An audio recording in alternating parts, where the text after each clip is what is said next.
All right, this is Tom Lewis, and I'm talking to Aaron Karo, author, comedian, creator of ruminations.com, the website of user-generated comedy. And we're talking to him about his new book, which is coming out on September 22nd, I'm Having More Fun Than You. And you're going to do some supporting shows for that book when it comes out. And why don't you tell us how the book came about and your inspiration for it? Sure. Well, the genesis of the book was when I started to get closer to turning 30. I noticed that all the women around me wanted to get married more, but I actually wanted to get married less. Sure. So the book's called "I'm Having More Fun Than You," and it's basically about bachelorhood on the brink of 30, where at this point where women want commitment most, guys want it the least.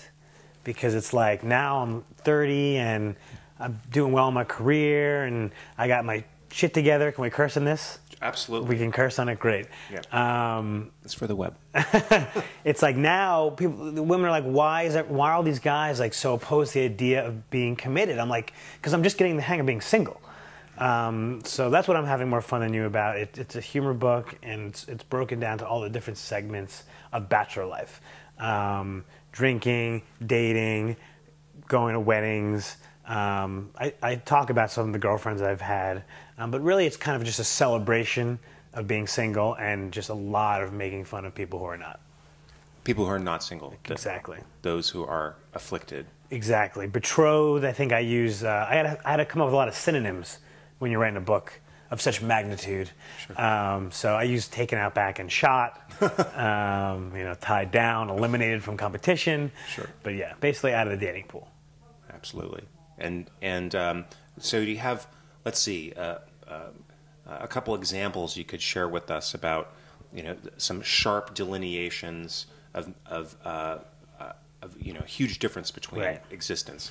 For example, I've noticed that a lot of my friends, once they get engaged or married, they always hang out with RCFs, random couple friends.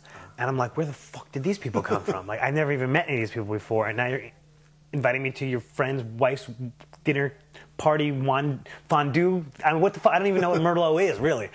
So that's one delineation. You have these random couple friends. Let me think of Did you notice that maybe at some of these, there were, or in any of these interactions, conspiracies to get you into the similar afflicted state? Well, it's interesting because I think once people get married, they become a matchmaker. And I was out to dinner a few months ago, and it was two couples that were married, and one couple that lived together, and me.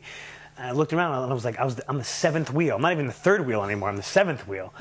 But one of the things I talk about in the book is that guys and girls really handle it differently. Like for me, I was like, this is kind of cool. Like everyone knows that I'm single, obviously, because I'm the only guy here without a girl. My friends' wives take pity on me. They, cook for me. Sometimes they hem my clothes. Like I'm like a fucking hobo. Wow. It takes a certain kind of man to let another guy's wife, shorten your pants. But you gotta milk it for all it's worth. But that's the thing. For women, it's like the seventh wheel. It's like it just looks like they're alone. Where to me, it looks like I'm available. Mm-hmm. So that's kind of the double standard, which is tough, admittedly tough, because I can date anybody at any age. Now, did you encounter any women who had a similar attitude to you? I mean, you said, however, the women want the commitment now, but did you find any that... There are definitely, especially these days, women who are also proud to be single, happy to be single, not worrying about settling down. But there's always going to be, I think, that little voice inside when a girl turns 30, like, why am I not married? Why do I not have a boyfriend? Where I think for guys, there really is, there's nothing... It's just the opposite. It's like, why? Thank God you're not married.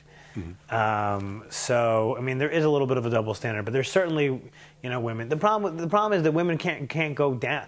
Like,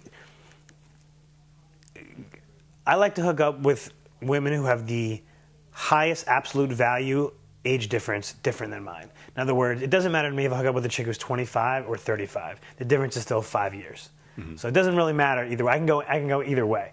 For women, I mean, they have a limited downside, and they're really going up. So, I mean, their options are also shrinking. So you see, not to get too technical or anything. It's the absolute value. Yeah. There's an algorithm there. Right. And that part just barely made it into the book. My editor's like, that doesn't make any sense. I'm like, no, trust me, it does. Now, is this your third book? So this is my third book. My first book was called Ruminations on College Life, and it was kind of a humorous memoir of my college experience at the University of Pennsylvania. My second book was called Ruminations on 20-something Life, and that was talked about my early 20s when I was living in New York, and those are both Simon & Schuster books. And this book from HarperCollins is a little bit different in that it's a little bit more of a narrative than the other two were, which were just kind of one-off jokes. This kind of tells a little bit more of a story, and I'm excited. Well, and so it's coming out on September 22nd. Right. See, I can tell dick jokes and shit because it still says author on my business card. My mom likes that. It's fine. It validates me in the eyes of my mom. That's all that really matters. That's all that matters. Yeah. That's what it comes down to. Because she gives me that, she gives me the look. I'm like, I don't want to have kids yet. I want to make clear, Tom, that I do want to get married. Just not now. Just not yet. That you have the parenthetical yet. Yeah, exactly. So I'm like, Mom, I'm just like, I'm not, kids, come on, not yet. And she gives me that look, that look, and you just feel bad because you love Mom. Sure. I don't want to disappoint Mom, but I don't feel that bad. I feel like guilty, but I'm not that guilty. You can present the books as babies, as these are my babies. Exactly. I'm like, what other? You talk, Mom. Go talk to your friends and see what are their kids doing. Oh, he's an accountant. Great. Fuck it. Right. 3 books. Exactly. 3 books, Mom. Right there. Right. And you're going to be doing some shows in support of your book. You're going to be going on tour. Yep. What are you going to do at these shows? So I'm Having More Fun Than You tour is going to be throughout October, November. And the tour is roughly based on the book. Some of the jokes are sort of inspired by some of the passages in the book. Some of them are completely different. And it's really I don't really tell jokes as a comedian. I like to say I share stories and I drop knowledge. And that's pretty much what I do in the show. I kind of discuss my single life, what it's been like with some of my girlfriends. I had this girlfriend who she would just sell everything on Craigslist. If she stopped using it for like 2 months, she'd sell it on Craigslist. And the thing is, she'd go to work and she'd leave me in her apartment, to answer the door when the guy came to get the stuff. She's like, I don't want to be alone with some random stranger. I'm like, I don't want to be alone with some random stranger. Why is my life worth any less than yours? If this guy tries to kill me, I'm going to fucking give him your CD rack. So I talk a little bit about my past relationships. I talk a lot about weddings and fucking like single tables when there's no single people there. And getting a thank you card from the wife, who I don't really know, who's written in really nice handwriting and barely conceal the fact he fucking hates me. So it's really an exploration of sort of turning 30 and living this world, and this dream that I'm living. And it's educational. It's like an educational. Yeah, I shit you not. I've had chicks take notes and on my shows. My last tour, I did this bit about the 5 stages of relationships in your 20s, which is hooking up, seeing someone.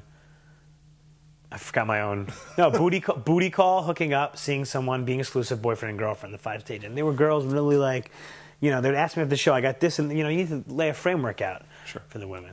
And you're gonna do a similar thing to help us out. Yeah, similar but better and funnier and new. And new. Yeah. Well, Aaron Karo, thank you so much for talking to us today. And Thank we you. look forward to the book coming out and seeing you on the road. Thank you very much.